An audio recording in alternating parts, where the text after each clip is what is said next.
Om Vishnuvad Paramansa Parivrajacharya Ashtotra Sadshi Srimad A.C. Bhakti Vedanta Swami Maharaj Prabhupada Ki Jai Ananta Koti Vaishnavrind Ki Jai Namacharya Srila Haridas Thakur Ki Jai Prem Se Kaho Shri Krishna Chaitanya Prabhu Nityananda Shri Advaita Gadadhar Shri Vasadi Gaur Bhaktivinoda Ki Jai Sri Sri Radha Krishna Gop Gopinath Shyamakund Radha Kund Giri Govardhan Ki Jai Vrindavan Dham Ki Jai Navadip Dham Ki Jai Jagannath Puri Ki Jai Gangamai Ki Jai Jamunamai Ki Jai Tulsi Devi Ki Jai Bhakti Devi Ki Jai Samaveta Bhakta Vrinda Ki Jai.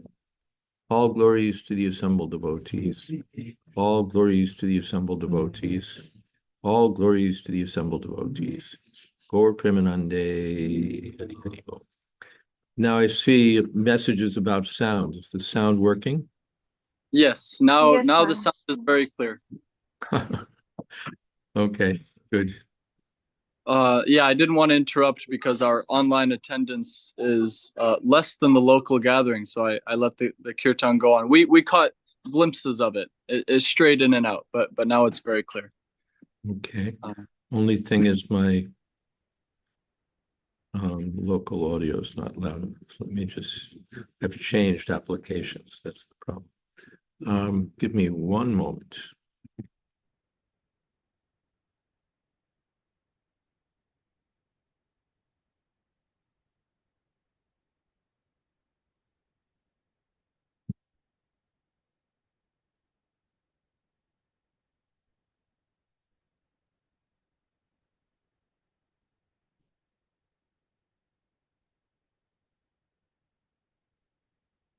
Now my output volume should be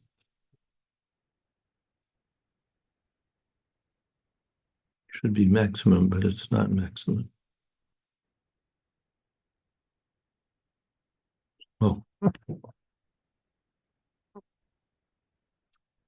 Well. Say something again.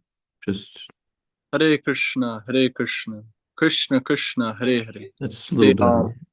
Rama Rama, Hare. Loud enough to be heard? Yes. Okay, let us proceed. All right, welcome everyone on this 25th of July, 2024. It's 1 p.m. here in Honolulu, Hawaii, and we are resuming our reading of the Adi-lila, chapter 9, and I'm told we reached text 19. Om Namo Bhagavate Vasudevaya. Om Namo Bhagavate Vasudevaya. Om Namo Bhagavate Vasudevaya. Om Namo Bhagavate Vasudevaya. Ekaika Shakate Upashaka Shata Shata Yata Upajila Shaka Ke Gonibe Kata. From each branch grew many hundreds of sub-branches. No one can count how many branches thus grew. And last week's purport that we ended with, in the purport, Srila Prabhupada mentioned, our International Society for Christian Consciousness is one of the branches of the Caitanya tree. So we're continuing. No one can count how many branches thus grew. Text 20. Mukhya Mukhya Shaka Gonera Nama Agarnana Agita Koriba Shuna Vrikera Varnana. I shall try to name the foremost of the innumerable branches. Please hear the description of the Caitanya tree. Vrikara upara shaka hoila duiskanda. Ekadvaita nama ara nityananda. At the top of the tree, the trunk branched into two. One trunk was named Sri Advaita Prabhu, and the other Sri Nityananda Prabhu. Se duiskandhe bahu shaka upajila. Tarupa shaka gane jagat chaila. From these two trunks grew many branches and sub-branches that covered the entire world. Bada shaka, upashaka, tarupashaka, yata upajila tara ke koribe lekha. These branches and sub-branches and their sub-branches became so numerous that no one can actually write about them.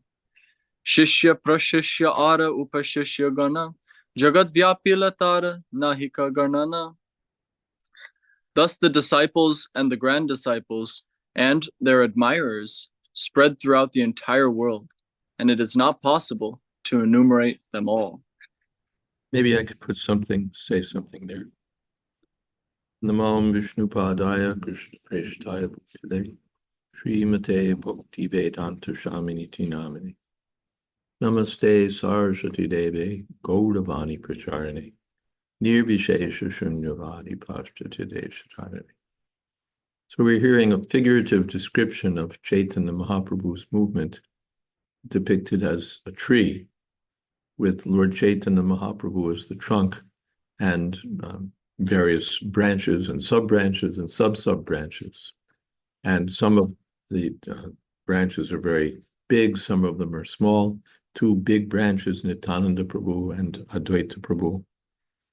And here it said, Shishya Prashishya Ar Upashishya Gun, Jagat Vyapilatar Nahika Gonan. Yeah, if you leave the door open, that's good. Shishya Prashishya. Shishya means disciple, and Prashishya, their disciples. This is the method of disciplic succession, and this is the movement of Chaitanya Mahaprabhu. It's Shishya Prashishya. The disciples, their disciples, their disciples, their disciples.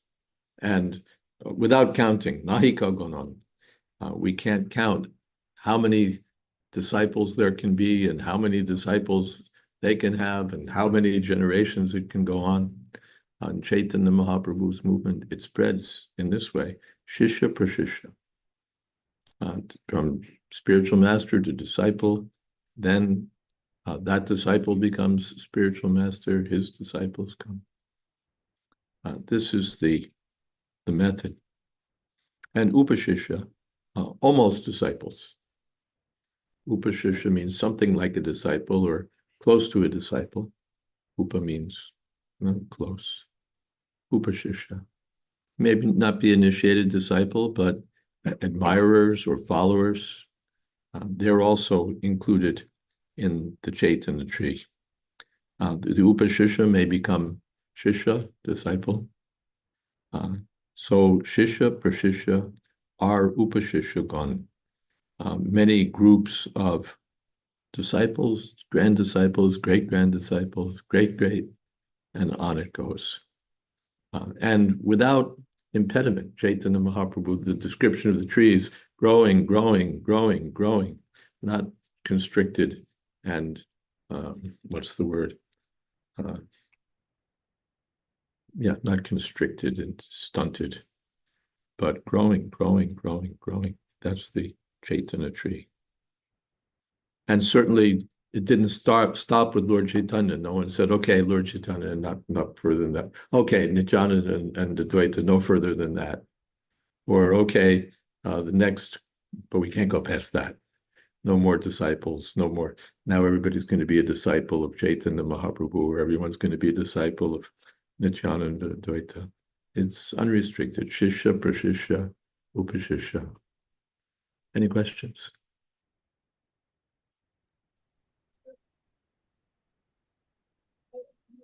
We have in the chat, Praveen Krishna Prabhu writes, the Audumbara tree is a common tree found in India, mostly at temples. We have an Audumbara at our temple, and literally, the fruit grows on the trunk, branches, and even the leaves. Jai. Thank you. I take it the fig tree is it's not anjir, it's not your market fig, but it's in the fig family. So the banyan tree is actually in the fig family. And the ashwatha tree is also in the fig family. Big family. All right. Anything further here, or shall we carry on? Let us carry on. I'll read one more and then I'll pass it along. Udumbara vrikayena pale sarvange emata bhakti vrike sarvatra palalage. As a as you just said, Gurumaj, as a big fig tree bears fruits all over its body, each part of the tree of devotional service bore fruit. Purport. This tree of devotional service is not of this material world. It grows in the spiritual world, where there is no distinction between one part of the body and another. It is something like a tree of sugar, for whichever part of such a tree one tastes, it is always sweet. The tree of bhakti has varieties of branches, leaves, and fruits, but they are all meant for the service of the Supreme Personality of Godhead. There are 9 different processes of devotional service: Shravanam, Kirtanam, Vishnu, Smaranam, Padasevanam, Archanam, Vandanam, Dasyam, Sakyam, Atmanivedanam. But all of them are meant only for the service of the Supreme Lord. Therefore, whether one hears, chants, remembers, or worships, his activities will yield the same result. Which one of these processes will be the most suitable for a particular devotee depends on his tastes. Nama Om Vishnu Padaya Krishna Prishtaya Bhutale Gurudas Jayadvaita Swami Namani. When you were here, Gurumaj, you were chanting the 15th chapter of Gita, and these past few verses, I smiled as I was reading them, because when you're reading the Bengali, every single verse is saying Shaka. You have so many different branches, especially the 23rd verse, Bada Shaka, Upashaka, Tara Upashaka.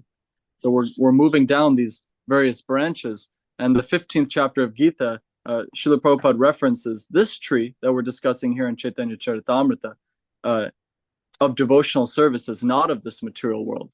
So in the material world, we have all of these twigs, Adhashchordvam Prasitas Tasya Shaka. These branches are extending very far as well, but the twigs are the Vishaya, they're the objects of our senses, and the roots are our karmic activity, binding us to this material world, and not very sweet. The Vishaya of this material world is quite nasty, but because of Pitta,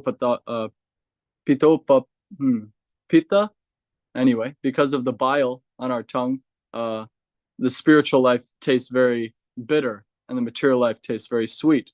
But here we have the 9 processes of devotional service. These are the real sweet fruit and branches coming from this tree of the spiritual world. So sorry for stumbling over my words, but please, Gurumaj, if you have something here. Prabhupada points out that in the tree of devotional service, there are different parts. And from one point of view, everything's the same. In what is that? Angani yasya sakalendriya vrittimanti. In the spiritual body, any part is as good as any other part. So any part of the tree is as sweet as any other part, or as relishable as any other part. So Prabhupada likens this to the 9 methods of devotional service. Someone likes to chant more, someone likes to hear more, someone likes to read more, someone likes to render some particular, someone likes the deity worship, someone likes to write, someone likes to sing. So there are different kinds of service, and they're all absolute. Not that we say that, no, hearing is better than chanting, or chanting is better than hearing. All the methods are good. It's just a question of one's particular taste. Of course, we give special prominence to hearing and chanting. These are essential. But according to one's taste, any one of these methods, Parikshit Maharaj became perfect just by hearing. Shukadev Goswami just by speaking. Prahlad Maharaj just by remembering. And on it goes. Each of the 9 methods on its own can lead to perfection. Or one can perform 2 or 3 or up to Ambarish Maharaj performed all 9 methods. So all of these methods are absolute or absolutely relishable. One gets a person who loves to hear, he just loves to hear. He loves to chant, loves to remember, read, loves to worship the deity. One develops a taste. In the beginning, as Radhesha was saying, we may not have much taste. We have more of a taste for material life. But as one associates with devotees and follows the process, this taste comes out. We want to serve more. We want to hear, to chant, to distribute books, to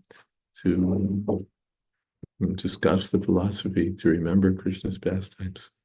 This is how it, these are all fruits of devotional service, and they're all tasty. Anything else here? Okay. We have a comment in the chat from Pritipurna Madhavi Devidasi. And these verses is the trunk compared to Sri Chaitanya Mahaprabhu. Yes.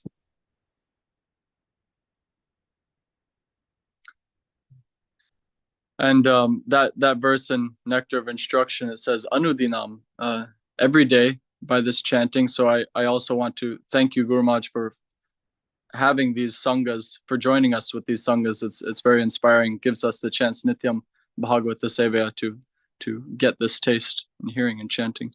Equally good for me.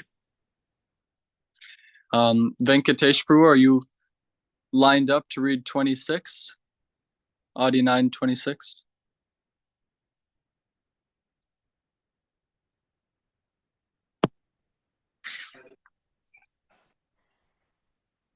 Am I audible? Yes, Prabhu. Okay. So is it verse 26? Yes, 26, and you can go all the way to 29, or even further if you like. Okay, thank you. Mula Skanda, text 26. Mula Skandera Saka Ara Upashaka Kane Lagila Ye Prema Phala Amrita Kejine. Since Sri Krishna Chaitanya Mahaprabhu was the original trunk, the taste of the fruits that grew on the branches and sub-branches surpassed the taste of nectar. Text 27. Pakila ye prema phala amrita madura Pila ye chaitanya mali nahi laya mula. The fruits ripened and became sweet and nectarian. The gardener, Sri Chaitanya Mahaprabhu, distributed them without asking any price. Text 28. Tri jagate yatach ache dhana ratnamani eka falera mulyakari taha nahi kani.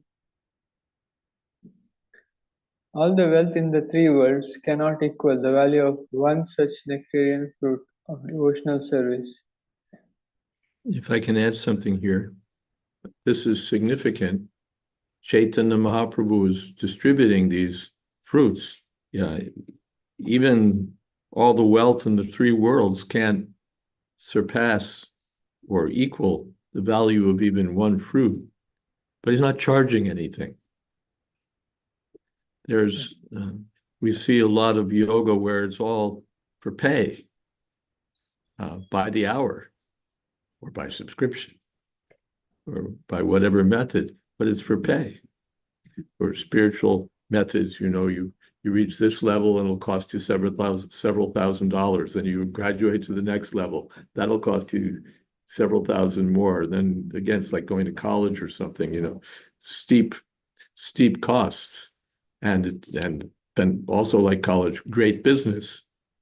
They can, you multiply the number of students initiated by what they have to pay, and it's serious money. So that's not what Chaitanya Mahaprabhu is doing. He's not distributing fruits and calculating how much he's going to get by his fruit distribution. It's without any consideration. It's only for the benefit of the people who receive them. And he takes his pleasure is seeing everyone devouring the fruits. He's not like the ordinary fruit seller who's counting his income. He's seeing so many people are getting the fruits. How wonderful! That's his enjoyment. So it's not business. Not that we chant to earn a livelihood, or we speak Krishna Katha to earn a livelihood, or we build palaces with our income and live comfortably. That's Chaitanya Mahaprabhu. He wouldn't even accept a mattress that was offered to him by Jagadananda. That you're sleeping on the cold ground, you should at least have a mattress. No, I'm a sannyasi, I can't take that. That's sense gratification. So for his own self, he wouldn't even accept a mattress. And he's giving away this most valuable commodity, the fruit of devotional service. So, and the people who are doing business, what they're selling isn't worth anything. It's not worth a dime. It's some concocted method that doesn't, all right, maybe it'll make you a little healthy, but that's also not worth anything in the end, because it just increases the illusion that I'm this body, that life is meant for bodily comfort and beauty and prowess and what have you. So it has a negative value, and still they're charging for that negatively valuable commodity. And Chaitanya Mahaprabhu is giving the sweetest fruits, no charge. No charge. All right. Hare Krishna.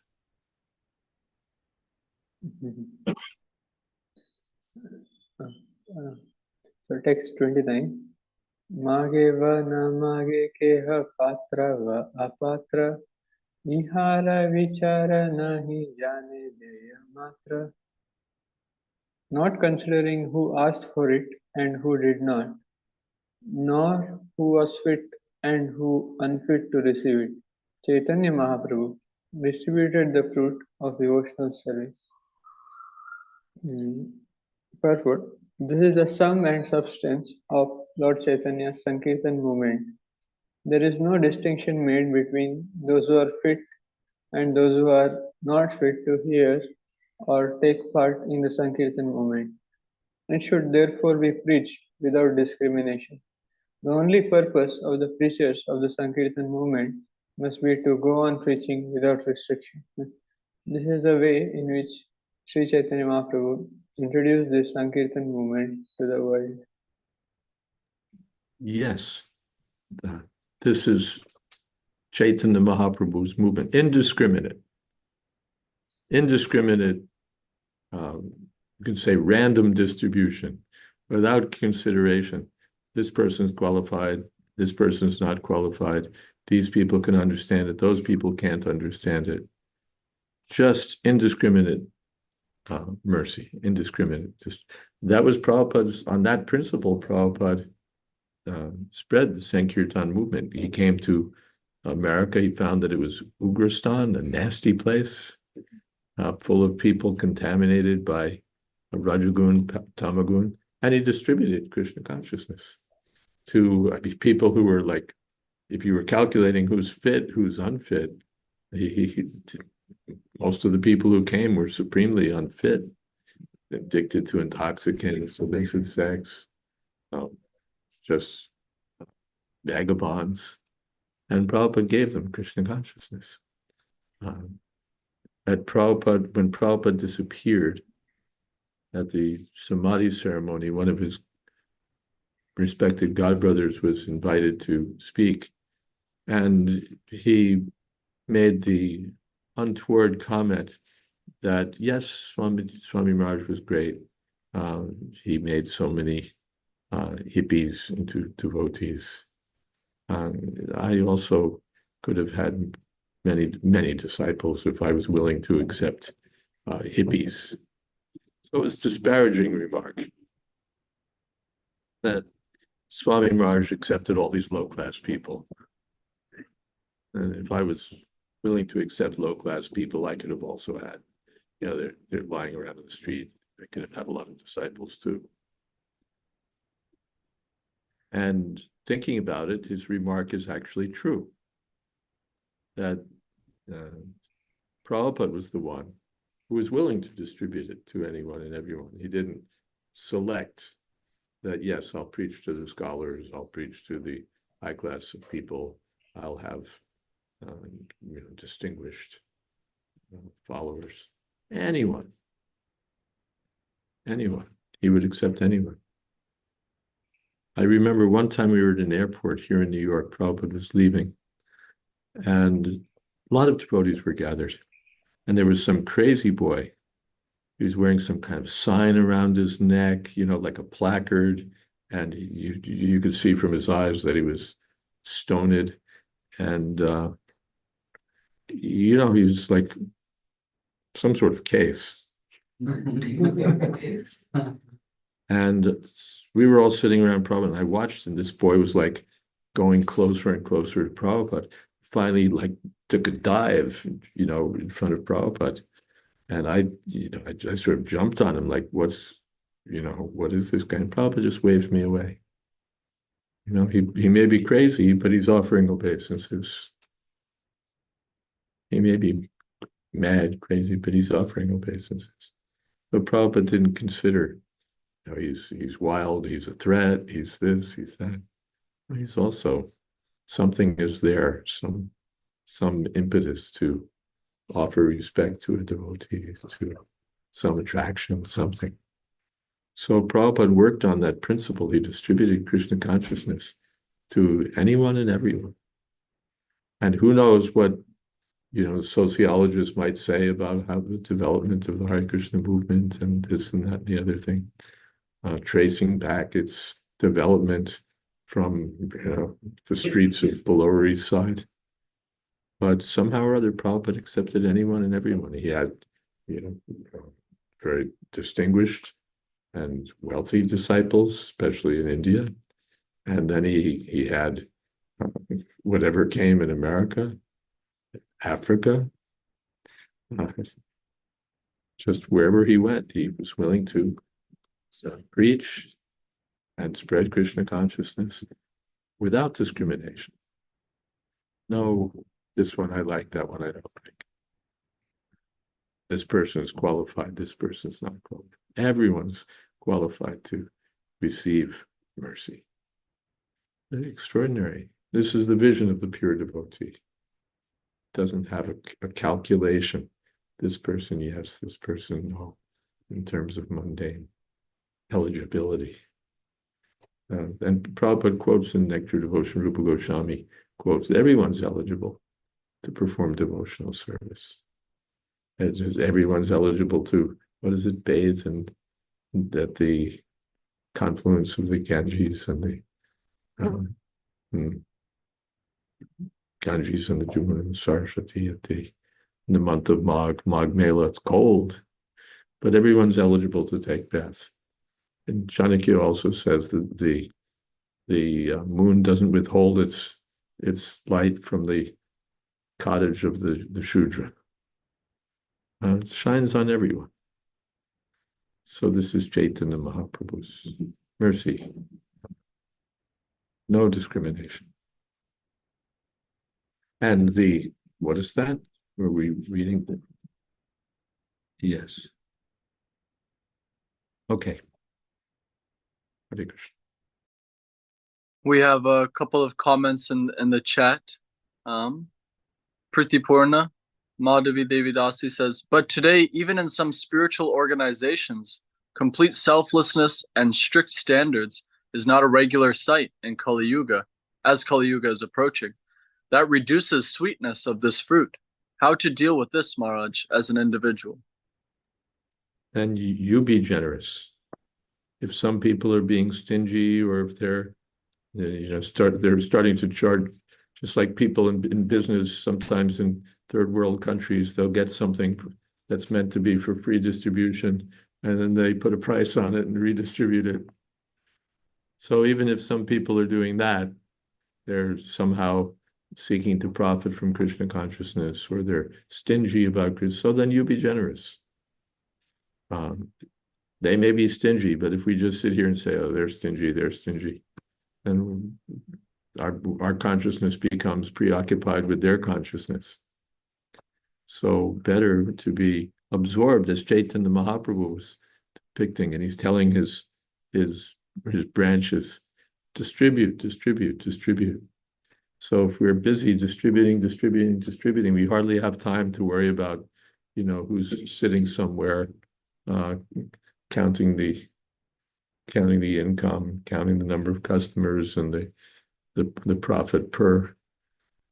Everyone can distribute. So better that way. And yeah, we may be concerned when we see that in our organization, whichever it may be, but that's also part of what we have to expect. When we distribute to anyone and everyone and engage anyone and everyone in service, there'll be discrepancies. If we restrict it, yes, you can join, but you have to be a pure devotee. First, you have to be free from all material desires. We're going to have a panel and examine you to see whether you're free from material desires. And if you get at least a 75% vote, then you can join the temple. Or then you can come. Then you can chant. No, everyone. We don't care. Even the crazies, the materially motivated, everyone can take part. And we're confident that by Krishna consciousness, they'll be purified. Some more quickly, some less quickly. Of course, Prabhupada discriminated sometimes that people who are lazy and crazy shouldn't live in the temple. Because then you get a temple full of lazies and crazies. And you can't run. Similarly, it shouldn't be filled with people who are calculating how to enjoy the property of the spiritual master. That's also not wanted. So for organizational, the organizers, the in charges have to see to these things. That's their duty. But yes, it shouldn't be, don't make the temple a place of lazies and crazies. But it should be sincere devotees. They should follow the temple program, follow the regulative principles. Otherwise, let them practice, but let them practice outside. It's not denied to anyone. You stay home and practice. Or you come join the kirtan and practice. But to run the organization, you have to be a little picky-choosy. That may be there. And if we see that it's not to the standard, well, if we're in a position to do something, we can do something. Otherwise, all right, this is the material world. There's always some discrepancy. Yes. I still have a lot of prejudices against people. You see certain types of people in the city and you make judgments. Even as I practice, they don't seem to go away. So how do I overcome those prejudices? We're practicing, but still we have prejudices against these people or those people. So what can we do to make them go away? Well, we go on chanting, we go on hearing, Pandita, Samadarshana, saintly person sees everyone equally. And we try to see on the spiritual platform, not the material. We know that the material platform is there, but the material platform is the material platform. From one point of view, we have to be a little materially savvy. Some man, the story is there in Prabhupada Lamrita, some man was, real estate person was trying to sell the devotees a building, and really was trying to cheat them. And the man was very flattering. He was calling Prabhupada Your Excellency and so on. And Prabhupada quoted Oti Bhakti Choron Lakhan. In Bengali, too much devotion is the sign of a thief. So Prabhupada, he was as savvy as any New Yorker. He could spot them a mile away. So he knew this is what this person was. He wasn't fooled. So not that we have to be, so that requires some discrimination, but still it's external discrimination. We know this is just according to the circumstance. Even the cheater is ultimately spirit soul. He's a servant of Krishna, but because he's now in the body of a cheater, so we have to deal with him like a cheater. But even the cheaters probably would try to benefit them, give them some spiritual benefit, or even the ordinary person, how to benefit everyone. So it's both things. It's discrimination, and it's non-discrimination. We discriminate even. All right, you lead the kirtan. You cook. You do this. Why? Because you're good at it. This person, if they cook, they'll burn it. If this person, if they sing, they'll. Who knows? So some discrimination may be there, but ultimately, all right, let her cook. Maybe she'll burn it, but give her the opportunity. When I first joined, I got that opportunity to be Prabhupada's assistant cook. I'd never cooked anything in my life. I was totally incompetent. And there was someone else who was actually a little experienced as a cook. But they thought, all right, Satsri, give this boy a chance. So I got the chance to assist Prabhupada for some weeks. So even a person who's unqualified, we say, all right, give them a chance. Give them a chance. And there's sort of always a push and pull there, how we see, well, this person's not really very capable, but all right, give him a chance. But the work's not getting it done. Maybe we have to give someone else the work. So these are the, what should we say? The different considerations that even a pure devotee, if you're just chanting and hearing, you don't have to think about these things.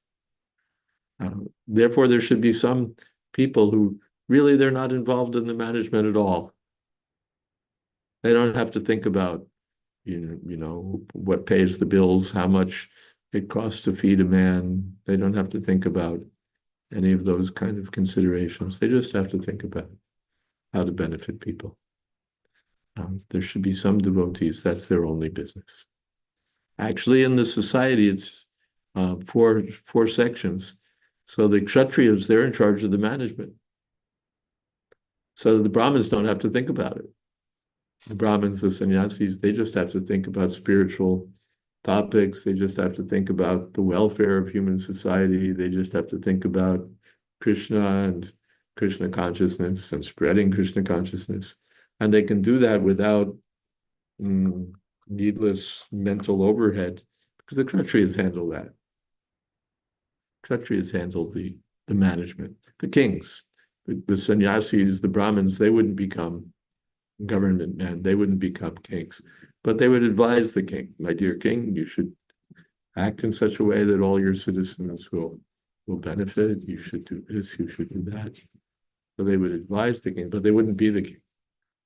Because the king always has to think in terms of friends and enemies. He has to think in terms of income and expense. He has to think of all that. He must. That's his duty. So, but there should be a section of people, they don't have to think about any of that. They don't have to think, how much is this man worth? They just have to think about spreading Krishna consciousness. Maybe that went a little far afield from your original question. It's okay. All right. Thank you. Yes. Yeah, so how do we see this non-discrimination point? How do we see this non-discrimination point with context of one of the 10 offenses where it says... How do we see this non-discrimination point in the context of the offense among the 10 offenses that one should not preach to the unfaithful? Yeah. Prabhupada said we take some risk, that even to the faithless person, we'll take some risk, or we'll speak to an assembly. We know that not everyone has faith, but we'll give the opportunity. All right, let the faithful people hear, and if some unfaithful people hear, well, what can we do? From another point of view, we're a little careful about what we'll speak. That Chaitanya Mahaprabhu met with Ramananda Roy at the banks of the Godavari. And he was immediately in ecstasy and was embracing Ramananda Roy, and they were, laughing. But then Chaitanya Mahaprabhu checked himself because Ramananda Roy had his government assistants with him. They weren't the right people. They weren't the right people. So Chaitanya Mahaprabhu checked himself. And when he was in the Gambhira in his private quarters, then they were discussing Chaitanya Mahaprabhu, Ramananda Roy, Swarup Damodar, and they would go deep into relishing Krishna subject matters, and there'd be laughing or crying or whatever, but not the government men there, because these are ordinary men. So for the ordinary men, kirtan and prasadam, that's our main propaganda. For the ordinary people, kirtan and prasadam. And we won't go deep into the philosophy, and we certainly won't go into raskata, the different subject matters of Krishna's intimate dealings with his confidential devotees. That's not for the public. That's not for the public. So, what was I? I was just reading. Oh, I know where it was. The Spanish equivalent of don't throw your pearls before swine. I could look it up, but I think I won't. But basically, it was something like, don't give it to the donkeys, to the ashnos, to the donkeys. Anyway, the idea is there that for the people who are not qualified, confidential matters will be kept back. Not that they're qualified, and we don't discriminate. We don't like you, but there's a different kind of discrimination. Just like a doctor, he doesn't discriminate. I like this patient, I don't like that patient. I'll give medicines, I'll treat this but he has to consider that I can't give this medicine to this patient because this patient can't take that medicine, or it's the wrong medicine for him. I'll give it to that patient who can benefit from it. And for this patient, so it's not discrimination. I don't like, but it's judicious administration. For this patient, I'll give this. For this patient, I'll give that. Or in loving dealings also, this devotee, he likes the sweets. I'll load up his plate with sweets. This person likes pakoras and salty things. I'll give him. That's not discrimination. Hey, why are you discriminating?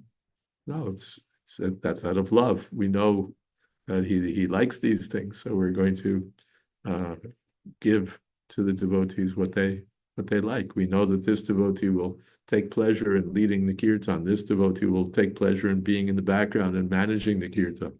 So we can assign to the devotees services that they'll like, or services that will benefit them. So it's this dual perception. There's non-discrimination, and there's discrimination. Intelligence means discrimination. Actually, that's one of the qualities of intelligence, that if you can't discriminate between an apple and a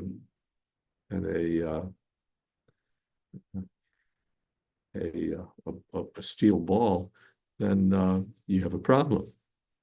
If you can't discriminate between medicine and poison, you have a problem. So the business of the intelligence is to discriminate, to tell the difference between one thing and another. If you can't tell the difference between one thing and another, you're a fool. Between real money and false money and so on. So discrimination is necessary. But there's this discrimination in a what should we say, as a social sense, or a ultimate personal sense, that this person, yeah, and that person, oh. But a saintly person, he's dhira janat priyakaro, near matsaro pujito. About the Goswamis, it said that they were dear to the dhira, the gentlemen, the cultivated people, and adhira. Adhira means the wild people, the people who are ruffians or what have you. They're just outlaws or what have you. gentle and not gentle. Dhira dhira jana priya karo. They dealt with all of them in an affectionate way, and they were held dear by all of these different kinds of people. Everybody loved Sanatana Goswami, Rupa Goswami. They may have been gentlemen, or they may have been rough people, but they all loved Sanatana Goswami, because they saw that Sanatana Goswami he's the friend of everyone. That's the quality of a devotee. What is that in the Bhagavad Gita? Suridam Sarvabhuta. He's the sincere, well-wishing friend of everyone. He's no one's enemy. Suridam Sarvabhuta. He's a sincere, well-wishing friend of everyone.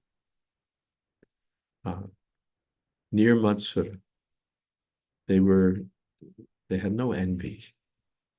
If this person gets ahead, they'll take my post, or this person is no. And therefore Pujito. Everyone's envious of everyone else in the material world, trying to keep others back or keep others out. But the Goswamis, they just wanted to benefit everyone. Therefore Pujito, a person like that is worthy of worship. So they're our standard, they're our exemplars. And just thinking how to benefit everyone. Not thinking we want rich disciples, we want influential movers and shakers and government men. No, they're thinking how everyone will benefit. That's the vision of the pure devotee. Let it sarvis sukhino bhavantu. May everyone be happy. Okay. We have a couple of things in the chat that maybe we can run through before we close out for the day. A couple of comments from Saraswati Devi. Pranams Param Puja Maharaj and all Vaishnavas. There's this famous Hindi line about cheaters in the garb of devotees too. Ram Nam Bhajana Paraya Malapna. Chant name of Ram and steal from others. And she also says, Vaishnava is Paradukha Dukhi. He has no personal problems, but is unhappy to see others rotting in the material world. And then a question from Pratipurna Madhavi Devidasi. When the mercy is distributed freely, then there is a risk of some fall downs also. Is it better for someone to get initiated whom we know may not be able to maintain for lifelong? Or can such a person remain in Upashishya category? That's up to the determination of the spiritual master. There's always risk of fall downs.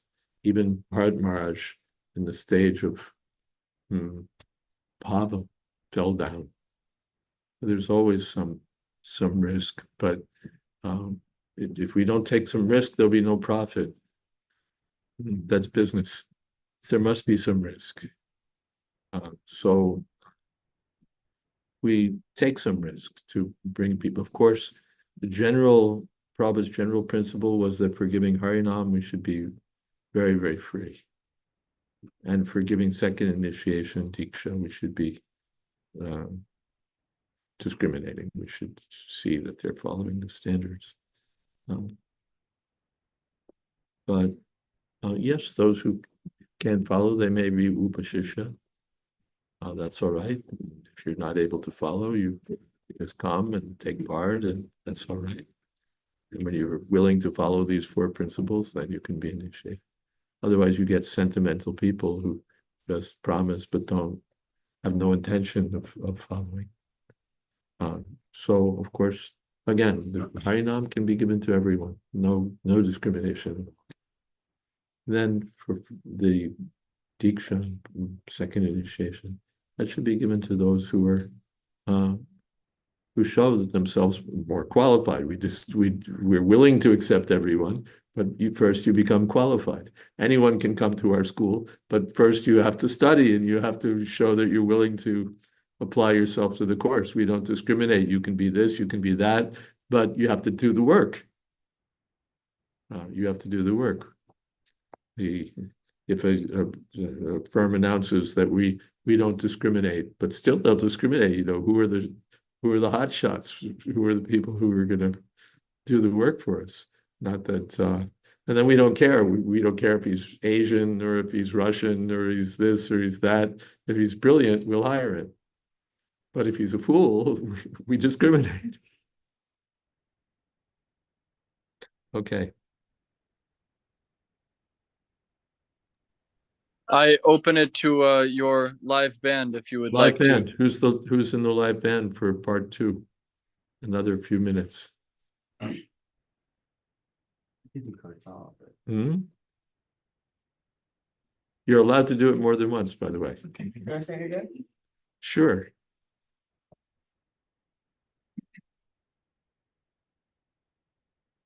Not that you can only chant Hare Krishna once. Hare Krishna, Krishna Krishna, Krishna, Hare Hare,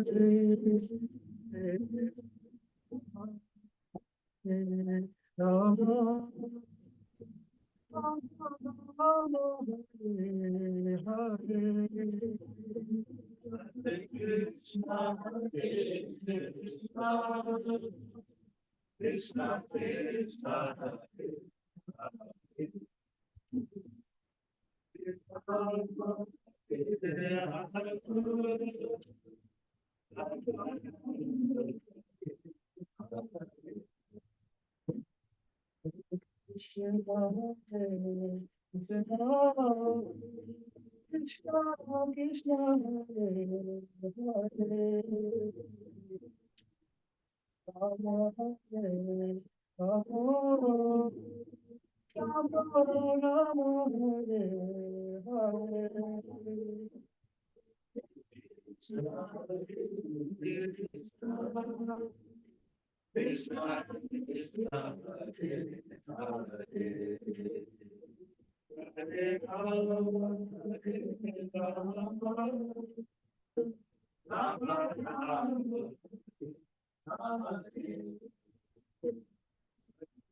Krishna Hare Krishna, Krishna Krishna, Hare Hare, Rama Hare Rama, Rama Rama, Hare Hare.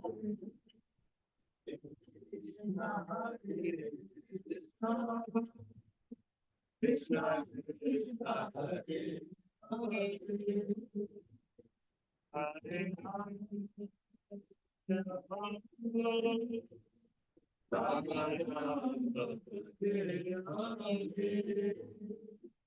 Hare Krishna, Hare Krishna, Krishna Krishna, Hare Hare, Hare Rama, Hare Hare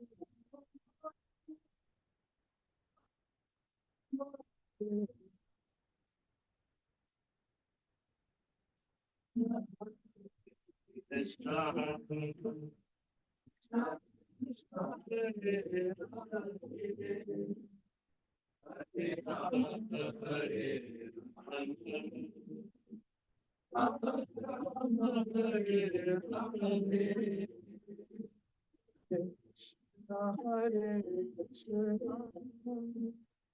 Krishna Krishna, Hare Hare,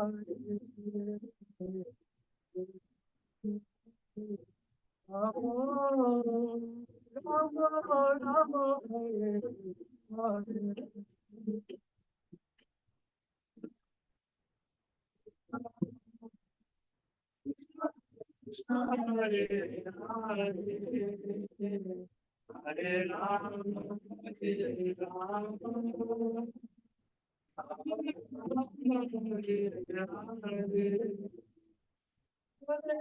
Krishna Hare Krishna, Krishna Krishna, Hare Hare, Hare Rama,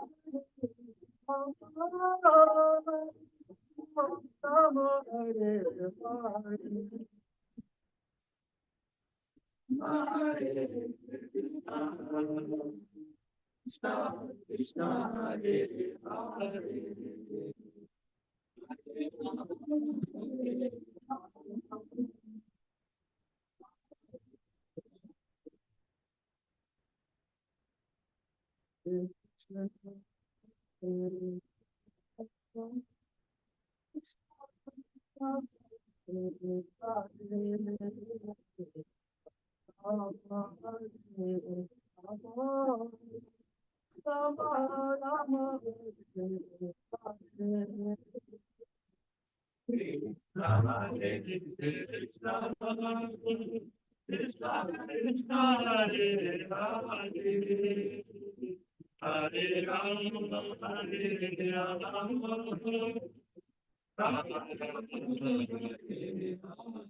Hi. Hi, Om Nishnabad, Paramon Supali Prajacharya, Ashtotar Sri Srimad A.C. Bhakti Vedanta Swami Raj Prabhupada Ki Jai, Ananta Koti Vaishnavrinda Ki Jai, Namacharya Srila Haridas Thakur Ki Jai, Prem Sakaho Shri Krishna Chaitanya, Prabhu Nityananda, Shri Advaita Gadadhar Shivasadi, Gaur Bhaktivinoda Ki Jai, Shri Shri Radha Krishna Gop Gopinath, Sham Mukund Radha Kundigiri Govardhan Ki Jai, Vrindavan Tham Ki Jai, Pradeep Tham Ki Jai, Jagannath Puri Ki Jai, Gangamai Ki Jai, Jamunamai Ki Jai, Tulsi Devi Ki Jai, Bhakti Devi Ki Jai, Samaveta Bhaktivinoda Ki Jai. All glories to the assembled devotees. All glories to the assembled devotees. All glories to the assembled devotees. Gaur Premanande. Hari Hari Bol. Thank you all so much for being here, for enlivening discussion. Thank you to the live band. Those of us online, it was a little difficult to hear, but I think maybe it's a setting on your computer mods for the future, enabling original sound. It might, the app, the program Zoom might be filtering out background noise. But we still caught at least the voice portion, especially for the latter kirtan. So thank you all. And looking forward to tomorrow's Srimad-Bhagavatam class. Srimad-Bhagavatam Ki Jai, Sri Caitanya Caritamrta Ki Jai, Srila Prabhupada Ki Jai, His Holiness Jayadvaita Maharaj Ki Jai. Samaveta Bhaktivinoda Ki Jai. Gaur Premanande.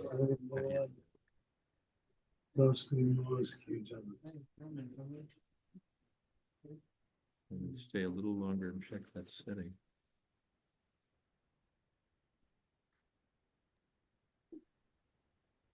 Should we have the band sing again, and we'll let you know if we can hear them? I see that there's Zoom background noise removal, and it's checked. I don't see how to uncheck it, actually. Okay, well, oh, I see these are subsettings. Auto, so we want low for background music. Okay, that should help. Okay. Thank you very much. Jai. Hare Krishna.